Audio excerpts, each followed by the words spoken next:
Good morning, children. Time for number 18, I believe.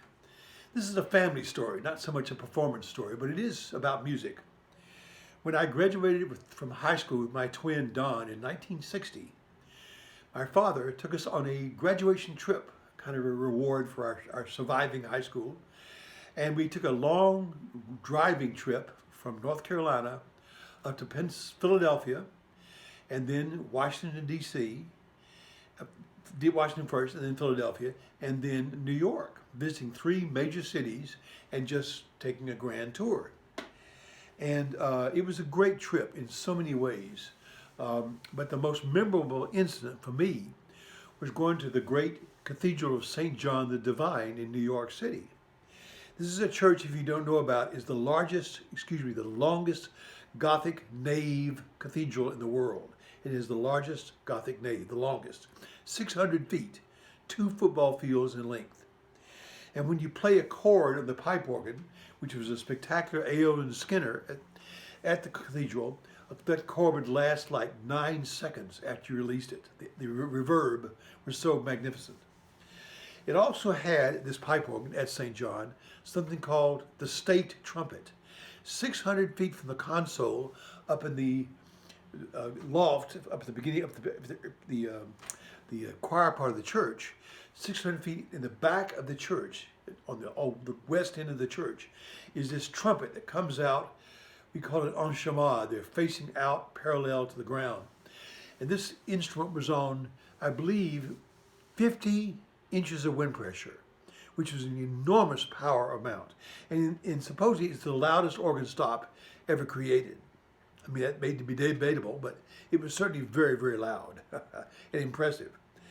And we came to the cathedral on a Sunday morning and walked into a service and sat down about halfway back.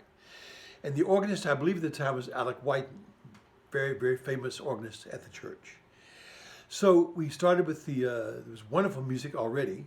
And my father, of course, who worked for Aeolian Skinner, I'm not sure he worked for him at that time, but was thrilled with all things organ, and of course was a pipe organist, a church organist himself for many years, was just as excited as he could possibly be to be there. And we were all three excited. And we sat down, and there was an offertory being given, and the organist started playing, and the procession went up and down the aisles and so forth. And finally we stood as the procession was going down to the altar, and the organ just got louder and louder, and those 32-foot reeds were just throbbing away. And we stood, and my twin and I became aware that my father was just shaking all over. He was so emotionally moved, he could hardly stand up. And at the very climax, when the offertory arrived at the altar, Whiten brought in the state trumpets in this fanfare. And my father just burst into tears and sat down weeping.